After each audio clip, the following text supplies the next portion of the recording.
Imagine waking up tomorrow and summer never ends. Well, turns out we don't have to imagine, because this actually happened. Maybe not forever, but 10 million years of non-stop summer. At that point, what's the difference? Now, you might be feeling a little jealous right now. Endless warmth, permanent sunshine. Sounds like paradise, right? Be careful what you wish for. Because this wasn't some tropical vacation. This was a nightmare, especially considering it happened during a time that was already pretty hostile to anything resembling human life. We're talking about the Cretaceous Period, the age of dinosaurs. And here's where it gets confusing for some people. Wait, you're thinking, wasn't the Cretaceous already hot? Wasn't the whole Mesozoic era basically a greenhouse? Yes, absolutely. The dinosaurs were used to warmth, palm trees near the poles. The whole planet was already running a fever compared to today. But during this event, things got abnormally hot, even for the dinosaurs. Scientists call it the Cretaceous thermal maximum. I like to call it the longest summer in Earth's history. And here's something that might surprise you. When you think Cretaceous, you probably think T-Rex, Velociraptors, Jurassic Park stuff, but none of those iconic dinosaurs existed yet. This story begins at the very start of the late Cretaceous. T-Rex wouldn't show up for another 30 million years. It wasn't even a thought in evolution's mind yet. And things were already getting weird. If you could teleport back to 100 million years ago, you wouldn't even recognize the planet. First of all, forget the world map, It didn't exist. The continents, they were in completely different places. The Atlantic Ocean, it was basically a baby, just a narrow strip of water starting to crack open between Africa and South America. Those two continents were still practically kissing. North America was split in half. A massive inland sea, the Western Interior Seaway, ran straight through the middle of the continent from the Gulf of Mexico all the way up to the Arctic. Texas, underwater, Kansas, the tropical ocean floor, Colorado, beachfront property. This wasn't some small, flooded area. This seaway was over 2,000 miles long and nearly 600 miles wide, deep enough to swallow entire ecosystems. And this was happening everywhere. Sea levels were already 300 to 650 feet higher than today. Huge chunks of every continent were drowning under warm, shallow seas. Europe was an archipelago. Parts of Africa, South America, Australia, submerged. At its peak, only 18% of Earth's surface was dry land. Today, it's 28%. The planet was basically becoming an ocean world, and the creatures living in this strange, flooded Earth, they weren't your typical Jurassic Park lineup.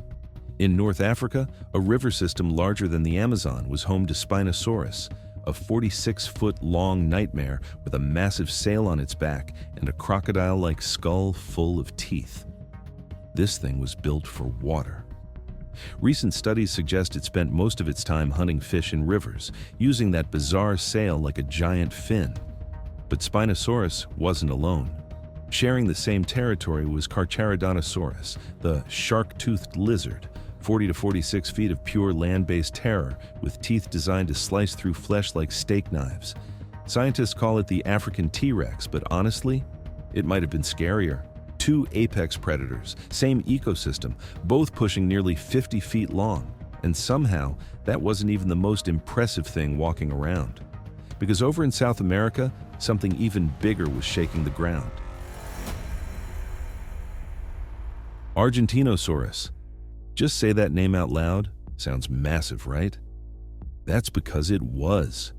We're talking about an animal that weighed somewhere between 70 and 100 tons. Let that sink in for a second. That's heavier than a Boeing 737. That's like 14 African elephants stacked into one creature. And length? Estimates range from 100 to 130 feet, 3 school buses, end to end, just one animal. This thing was so big that when it walked, the ground literally shook. It hatched from an egg the size of a soccer ball, and from that tiny beginning, it grew so fast that during its teenage years, it was packing on 100 pounds per day. Per day. Now here's where the endless summer comes back into play. See, an animal this size needs an insane amount of food. We're talking hundreds of pounds of vegetation daily just to keep the engine running. And during normal times, that's manageable. Forests everywhere, plants growing like crazy. But what happens when temperatures start climbing and don't stop? What happens when the heat gets so intense that plants start dying off? When the world that built these giants starts cooking them from the outside in? That's exactly what was about to happen. But Argentinosaurus wasn't the only giant with problems, because something terrifying was brewing underwater. An extinction was coming, and it was going to wipe out creatures that had ruled the seas for over 100 million years.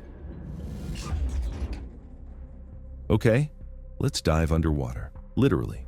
While Argentinosaurus was stomping around South America and Spinosaurus was terrorizing the North African rivers, the oceans were hosting their own nightmare fuel. And I'm not talking about sharks, not yet anyway. I'm talking about ichthyosaurs. These things looked like dolphins mixed with great white sharks, but cranked up to absolutely ridiculous sizes. Some species stretched over 60 feet long. They had eyes the size of dinner plates, the largest eyes of any animal ever designed to hunt in deep, dark water where nothing could hide from them. Ichthyosaurs had been dominating the oceans for over 150 million years. For comparison, humans have been around for like 300,000. These animals watched the dinosaurs show up. They were the originals, the OGs of marine terror. And swimming alongside them, pliosaurs. If ichthyosaurs were the speed demons, pliosaurs were the tanks, massive skulls, jaws that could crush bone like potato chips. Some had bite forces that would make a T-Rex jealous. These weren't hunters, they were ocean terminators. And then the heat showed up. Here's what nobody tells you about warming oceans. It's not just about the temperature being uncomfortable. Warm water holds less oxygen than cold water. It's basic chemistry. And when you're a giant marine reptile with a metabolism that demands constant oxygen intake, less oxygen means big problems. The oceans started stratifying. That's a fancy word for the water stopped mixing properly. The surface got hot, the deep got stagnant, oxygen levels plummeted, and these apex predators, they started suffocating, not all at once. It was slow, brutal, generation after generation getting weaker. Populations shrinking, hunting grounds turning into dead zones. Scientists call it the Cenomanian-Turonian boundary event. Around 94 million years ago, right when the endless summer hit its absolute peak, ocean temperatures in the tropics hit 107 degrees Fahrenheit. The ocean, the thing that's supposed to regulate our planet's temperature, was basically a hot tub. In some shallow seas, temperatures may have spiked even higher, possibly reaching 113 degrees Fahrenheit. You know what happens to marine ecosystems at those temperatures? They collapse. The ichthyosaurs, gone, wiped off the face of the earth. The pliosaurs were gone. Those bone-crushing jaws couldn't bite their way out of an oxygen crisis. And the craziest part? This wasn't caused by an asteroid. No meteor and sudden catastrophe. Just heat. Relentless, unending heat. The longest summer in Earth's history was claiming its first major victims. But nature doesn't leave a throne empty for long, because something else was watching, waiting. Something that had been lurking in the shallows, small and insignificant, biding its time. And with the old kings dead? So what exactly moved into the empty throne? Mosasaurs. And honestly, these things were nightmare fuel on a whole different level. Imagine a Komodo dragon. Now stretch it to 40, 50, sometimes nearly 60 feet long. Give it flippers instead of legs. Add a shark-like tail for speed. Fill its mouth with rows of teeth that curve backward, meaning once something goes in, it's not coming out. Oh, and one more thing. Give it a second set of jaws. Yeah, you heard that right. Mosasaurs had something called pterygoid teeth.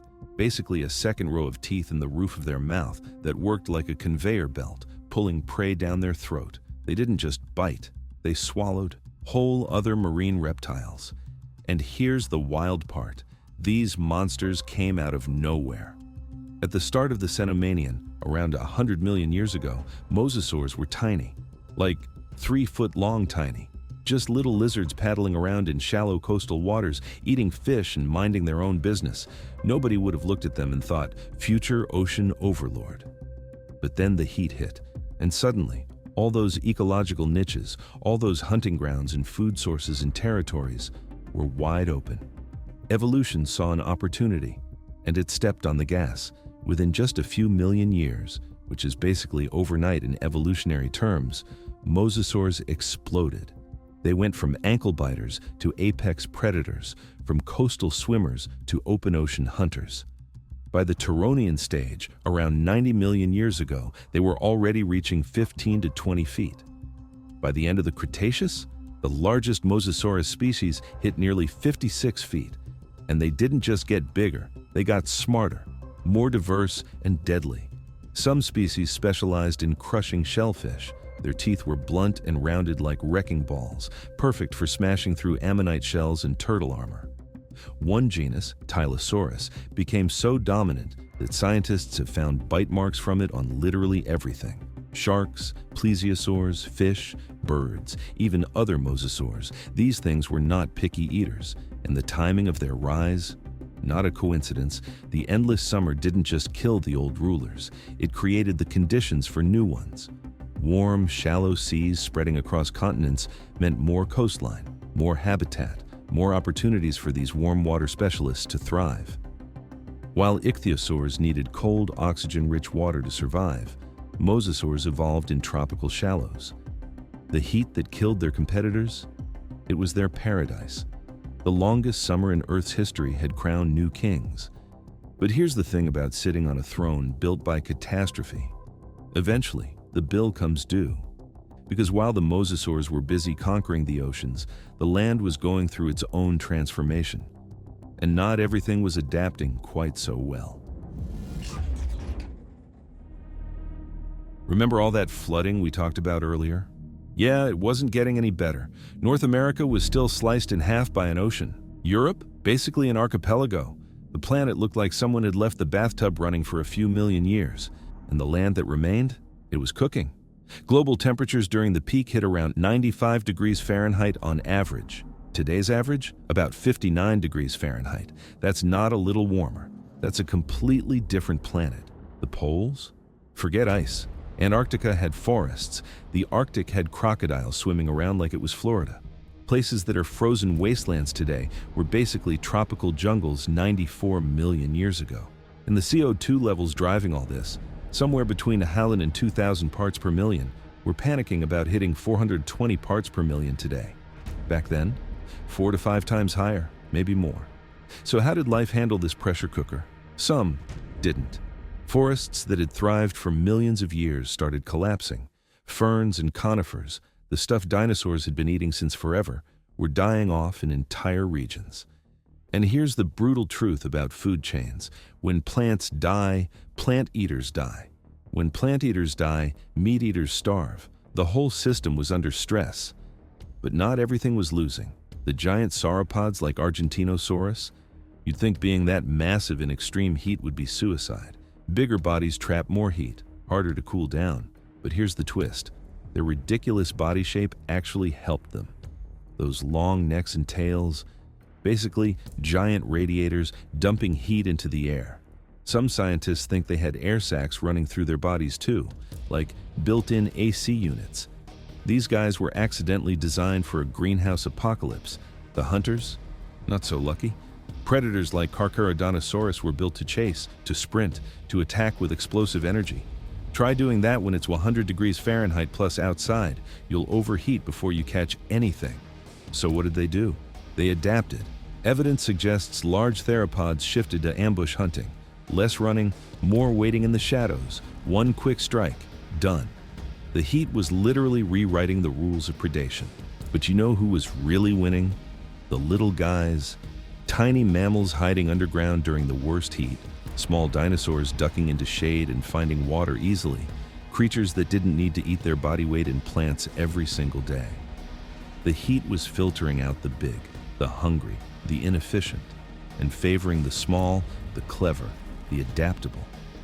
Remember that. It's going to matter later. But this brutal summer, it wasn't going to cook the planet forever, because deep in the oceans, something was starting to shift, a process that would slowly, painfully start pulling Earth back from the edge. All right, so the world is on fire. Oceans are hot tubs, giants are adapting or dying, mosasaurs are running the seas like underwater mafia. But Earth has a trick up its sleeve. Our planet doesn't like extremes. It has these built-in mechanisms, feedback loops, that eventually pull things back toward balance, not quickly or gently, but eventually. And around 90 million years ago, one of these mechanisms kicked in. It started with the oceans. Remember all that CO2 pumping into the atmosphere, the stuff causing this whole nightmare? Well, some of it was getting absorbed by the oceans. And when CO2 dissolves in seawater, it doesn't just vanish, it reacts, forms compounds, gets used by tiny marine organisms to build their shells. Trillions upon trillions of microscopic creatures, foraminifera, coccolithophores, plankton, were pulling carbon out of the water and locking it into their bodies. When they died, they sank. Layer after layer of tiny shells drifting to the ocean floor. Over millions of years, this process buried massive amounts of carbon. You know those white cliffs of Dover in England? The famous chalk cliffs? That's literally the compressed remains of these organisms. Billions of years of tiny creatures dying and sinking, piling up hundreds of feet thick. That chalk?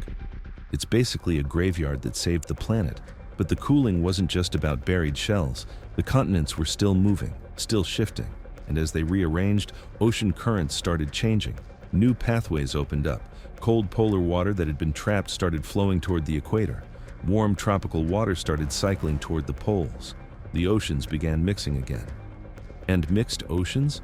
They hold more oxygen, support more life, regulate temperature better. It was like the planet's air conditioning finally kicked back on. Slowly, we're talking millions of years here, temperatures started dropping. Not dramatically, not overnight. But the trend reversed. By around 80 million years ago, the worst was over. The endless summer was finally ending. But here's the thing about surviving a catastrophe. You don't come out the same. The world that emerged from the Cretaceous thermal maximum was fundamentally different from the one that went in. Entire lineages erased. The mosasaurs? They were just getting started. Over the next 15 million years, they would diversify into dozens of species, becoming the most dominant marine predators the world had ever seen. On land, the dinosaurs were still kings, but the balance had shifted. New species were rising, old ones were fading, the heat had reshuffled the deck. And those tiny mammals, the ones hiding in burrows, surviving on scraps, staying small and efficient, they were still there, waiting, watching. Because in about 25 million years, another catastrophe would come, one with a very different cause, a rock from space the size of a mountain. But that's another story. The endless summer was ending. The planet was healing. So what's the final body count? Let's run through the damage. The Cenomanian-Turonian extinction event, that's the official name for what happened at the peak of this endless summer, ranks as one of the most significant extinction pulses of the entire Mesozoic era. In the oceans, absolute carnage. Up to 27% of all marine invertebrates gone. Entire families of clams, snails, and sea urchins wiped out.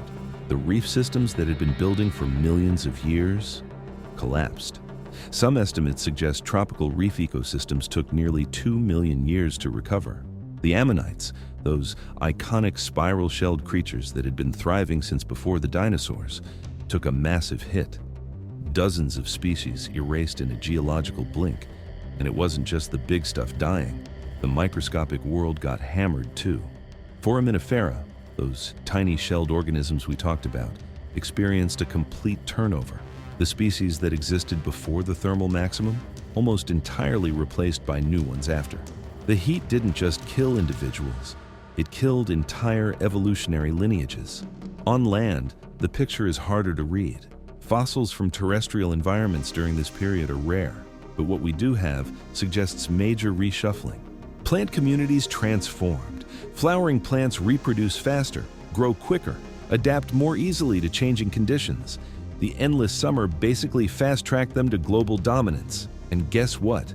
We're still living in their world. Every fruit you eat, every flower you see, That's the legacy of the Cretaceous thermal maximum. The heat reshaped the plant kingdom, and we're still eating the results. Now, the dinosaurs themselves. They survived. Mostly.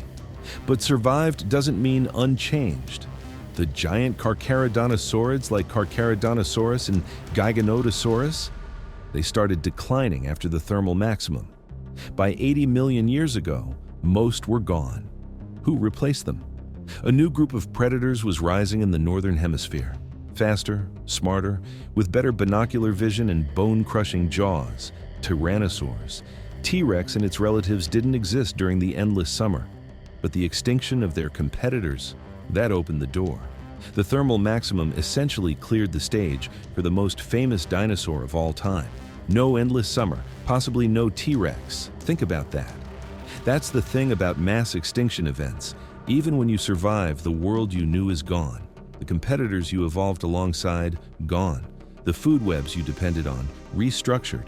The climate you were built for, transformed. Survival isn't the same as victory. It's just continuing. And for the creatures that made it through the longest summer in Earth's history, continuation was about to get a whole lot more complicated. Because 25 million years later, a 6-mile-wide asteroid was hurtling through space, aimed directly at the Yucatan Peninsula. But they didn't know that yet.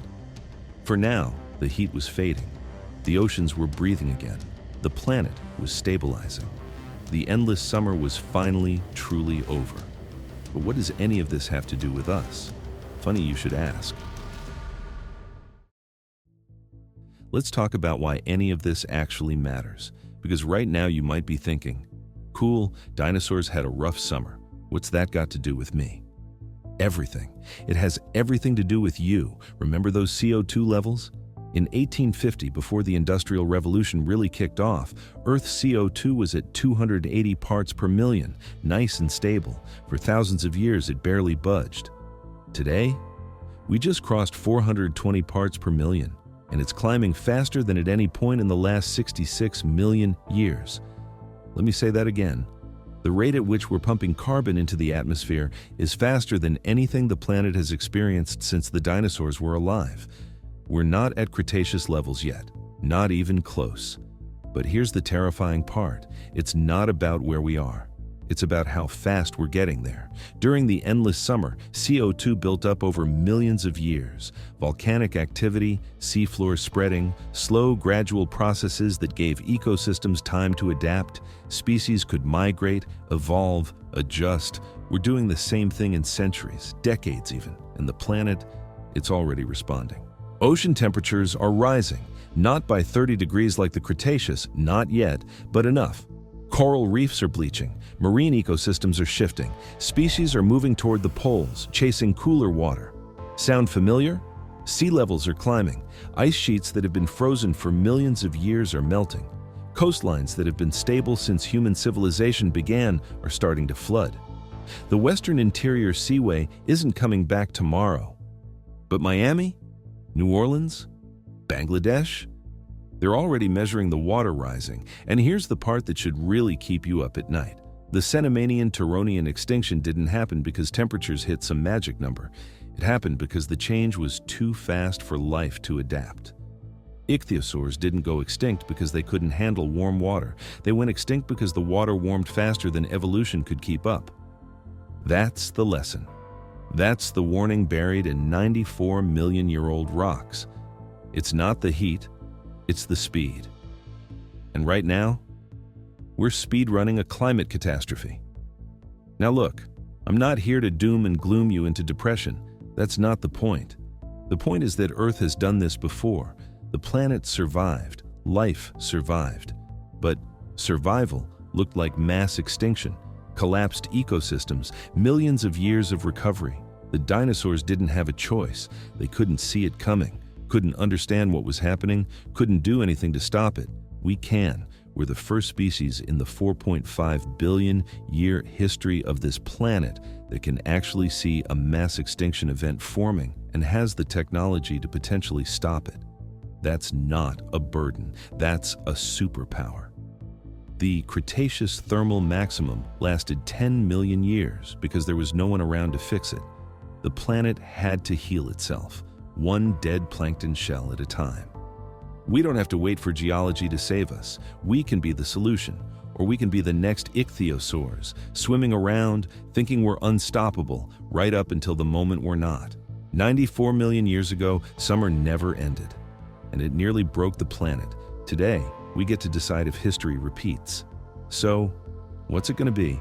Millions of years ago, they had no choice. We do. Like, subscribe, share this, and I'll catch you in the next one.